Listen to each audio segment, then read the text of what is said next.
Hello friends, इस video में बात करने वाला हूँ कंप्यूटर के एमसीक्यू क्वेश्चंस के ऊपर।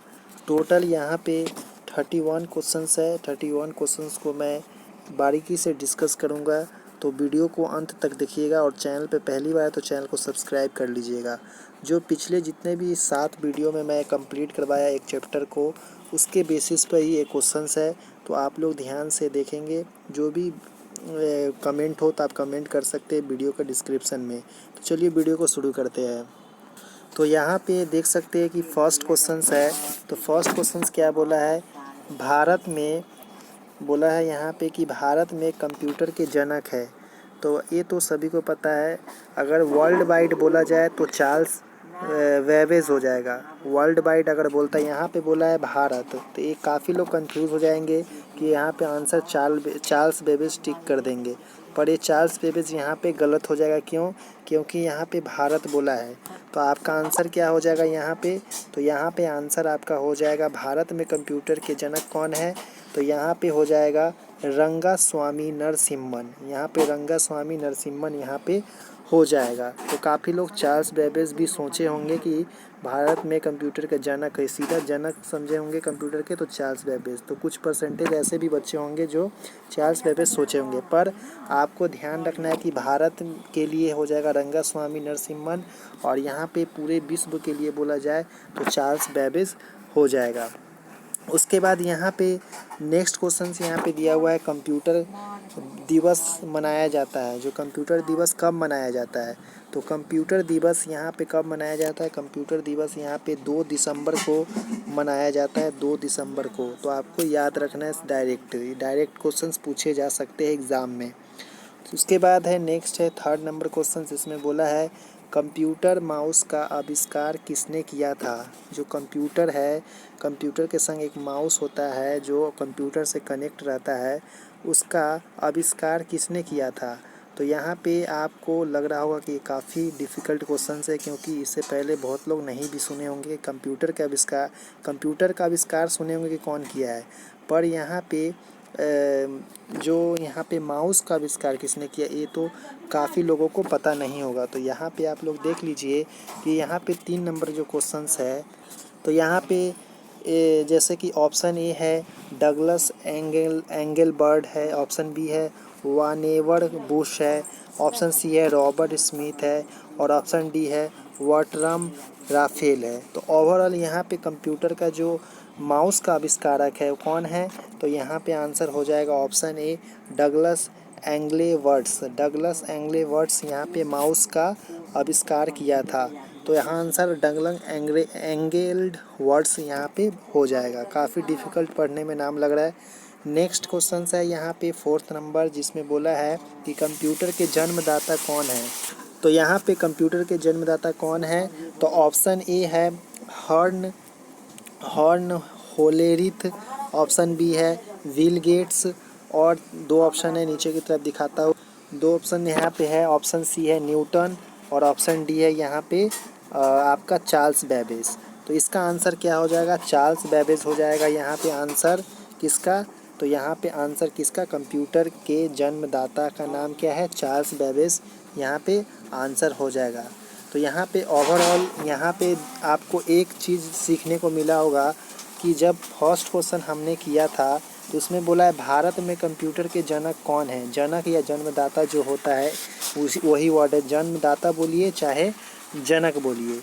तो यहाँ पे भारत में पूछा था, इसलिए रंगास्वामी नरसिम्हन हो गया। और यहाँ पे डायरेक्ट क्या बोला जा रहा है, आपका कंप्यूटर के जन्मदाता कौन है? तो यहाँ पे आपको रंगास्वामी जो है वो आपको ऑप्शन में नहीं देखने को मिलेगा, क्योंकि इसमें भारत नहीं बोला है। यहाँ पे सिर्फ बोला गया है क्या, कंप्यूटर का जन्मदाता कौन है। तो यहाँ पे ओवरऑल चार्ल्स बेबेज इसका आंसर हो जाएगा। तो आप लोग को कन्फ्यूज़न आई होप कि दूर हो गया होगा, क्या कन्फ्यूज़न कि इसमें क्या डिफरेंस है, इसके वजह से यहाँ पे अंतर है। हो गया, ऑप्शन डी करेक्ट आंसर हो गया। नेक्स्ट क्वेश्चन देखते हैं। तो नेक्स्ट क्वेश्चन यहाँ पे 5th नंबर क्वेश्चन है। इसमें बोला गया है कि पहली पीढ़ी के कंप्यूटर में डैश का प्रयोग किया जाता है। तो यहाँ पे मैं जो चैप्टर स्टार्ट किया था तो यहाँ पे पहली पीढ़ी कंप्यूटर में डैश प्रयोग का किया जाता है। क्या किया जाता है पहली पीढ़ी कंप्यूटर में? इससे पहले मैं आपको first generation computer, second generation वगैरह जो आपको करवाया था फोर्थ जनरेशन तक।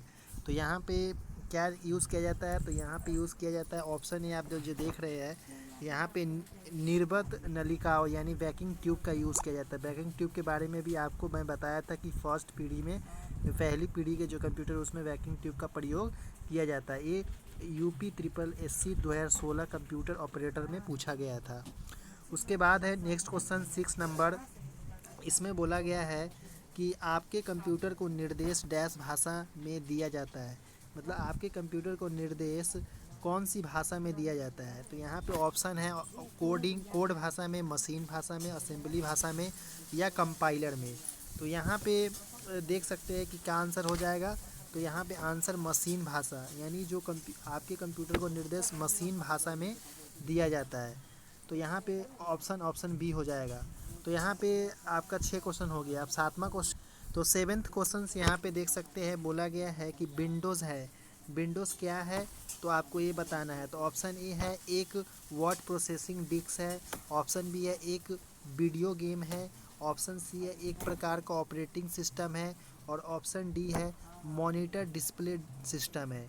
तो यहाँ पे इसका आंसर हो जाएगा एक प्रकार का ऑपरेटिंग सिस्टम है, OP है ऑपरेटिंग, OS है ऑपरेटिंग सिस्टम है, जो कि विंडोज़ एक ऑपरेटिंग सिस्टम है।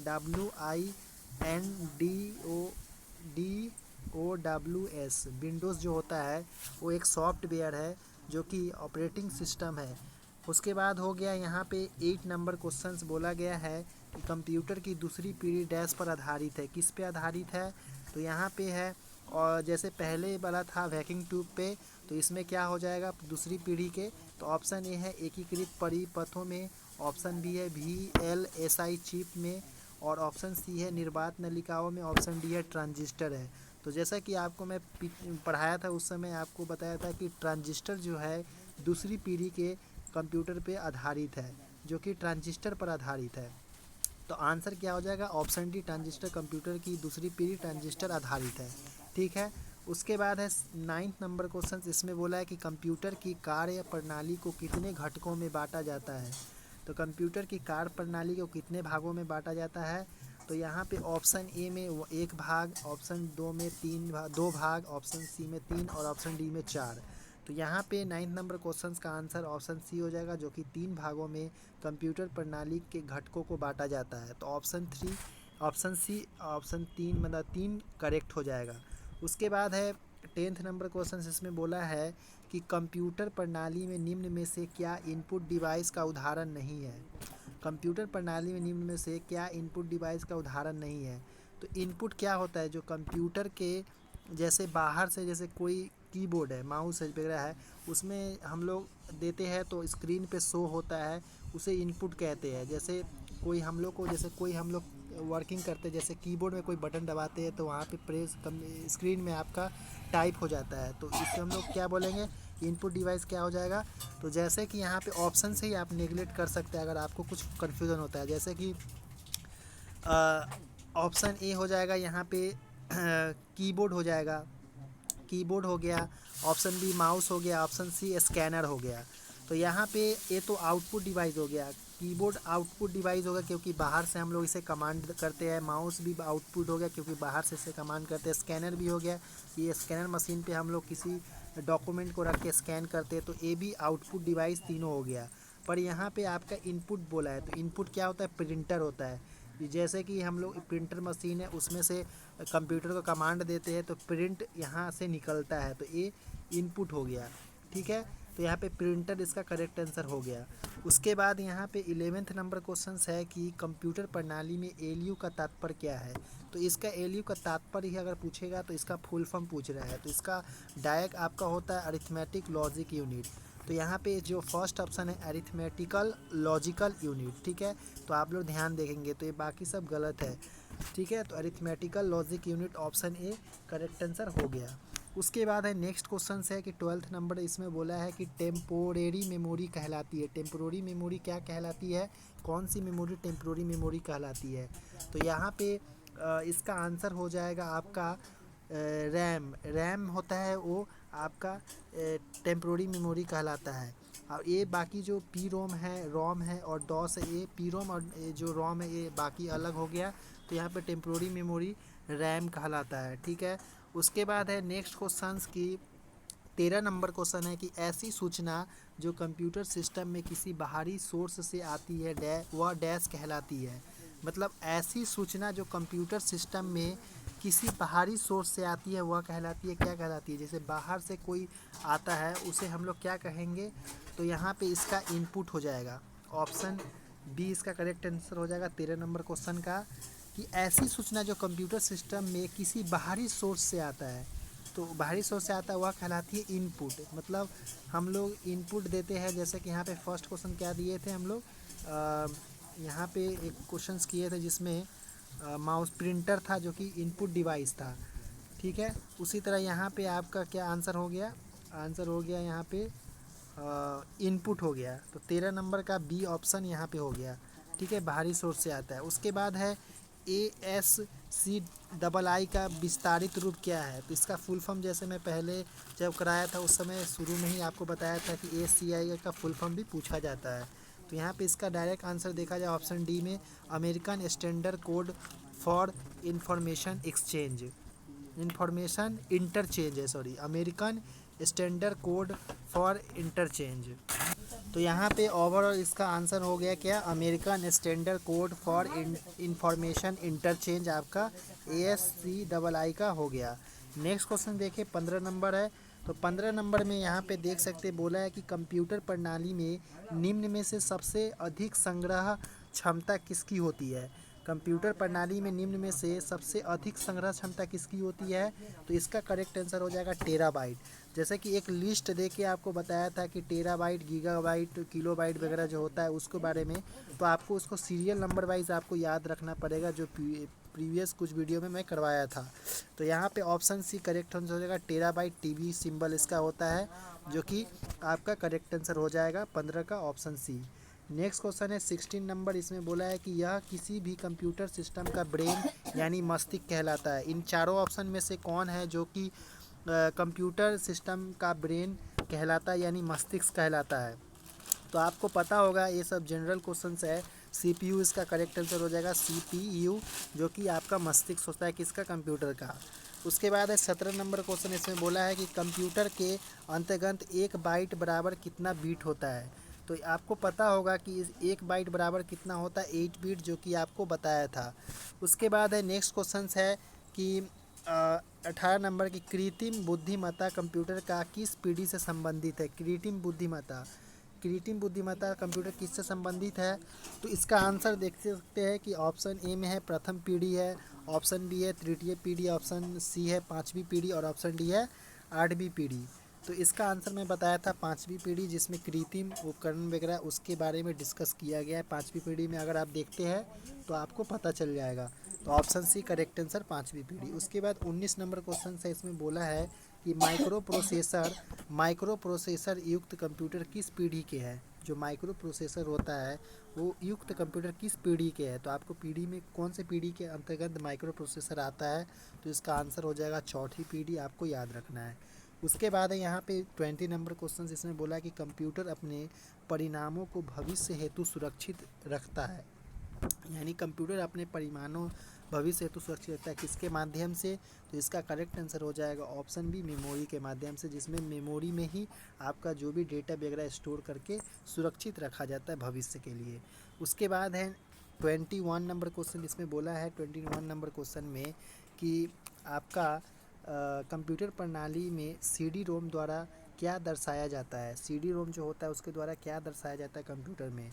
तो इसका ऑप्शन ए हो जाएगा, ऑप्टिकल डिस्क होता है उसे दर्शाया जाता है। उसके बाद यहाँ पे नेक्स्ट क्वेश्चन है 22 क्वेश्चन, इसमें बोला है कि कंप्यूटर में डेटा का किस रूप में भंडारण होता है? जो कंप्यूटर होता है उसमें डेटा का भंडारण किस रूप में होता है, उस रूप का नाम आपको बताना है। तो इसका करेक्ट आंसर हो जाएगा बाइनरी के रूप में आपका डेटा का भंडारण होता है, किसमें? कंप्यूटर में होता है।